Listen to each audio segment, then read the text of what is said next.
Hi, in this short video I want to help you understand three really basic tools to helping you overcome almost any phobia or fear. Particularly today I want to talk about spiders and how to overcome a fear of spiders. Now, just to be clear, I'm not going to show anything or do anything that might be in any way triggering, because that's a really important point to know.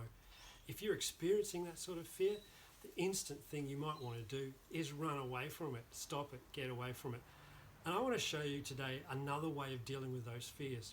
Three simple techniques to put into action. And the first one is to know what you're most afraid of, and then maybe develop a little bit of a list of some things that are very scary at the moment, all the way down to some things that are pretty disturbing, and then maybe at the beginning of the list, the things that you're still a little bit disturbed by, but you can almost deal with. And so that's the first thing to do. Make a list of some things that you are afraid of. With spiders, maybe the scariest thing is dealing with a live spider. Maybe something less scary for you is seeing an image online of a spider, maybe static pictures of spiders. You would work it down, it's your list.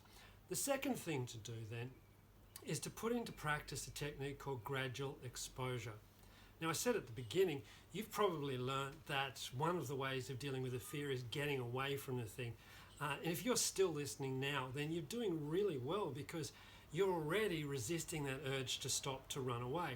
Now, it's true that when you get away from the thing that's causing the fear goes down. But there's another way to get used to fear and to stop the fear and to reduce it. And that's by allowing yourself to experiencing it, but to stay in the moment. And gradual exposure allows us to learn how to reduce our fear by staying in the moment. And then that brings us back then to that list we made. If you've made a list, you might want to start with the thing that's the least scariest at the moment. And by putting yourself in that situation, say it is looking at an image of a spider, the fear might start, but by allowing yourself to stay in that, it will over time go down, because we just don't stay as scared as we initially are if we stay in that situation. I used to have a fear of heights, and one of the things I used to do for years was to put myself in those fearful situations. And I learned over time that there probably wasn't going to be an earthquake, there probably wasn't going to be some malfunction with the railing, and I probably wouldn't plummet to my death. Over time, my fears decreased. And you'll find if you start with the things at the bottom of your list and gradually expose yourself, allow yourself to just let the fear go down, that you will then become less and less disturbed by those things. And that way you can move up your list from the things that were least to more and more, and maybe eventually get to the things that at the moment just seem way too scary to deal with. So that's gradual exposure. The third thing that you can do to make a difference with dealing with a phobia in your life is to then set some challenges and goals. And these are really easy things to do if you don't have a fear. They might be more intimidating at the moment.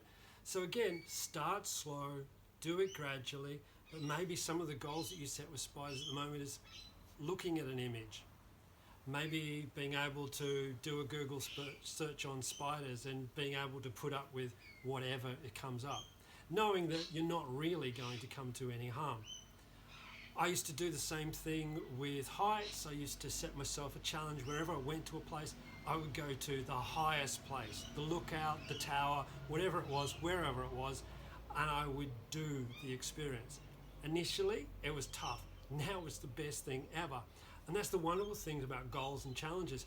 What initially may be done because we're afraid of it and we just want to push ourselves can then become a rewarding experience in itself. So there's three really quick ways to put into practice some psychological techniques that can help you overcome almost any fear, and hopefully help you overcome a fear of spiders. Make a list, practice some gradual exposure, and then set some goals and challenges. I hope that's helpful. Thanks for listening.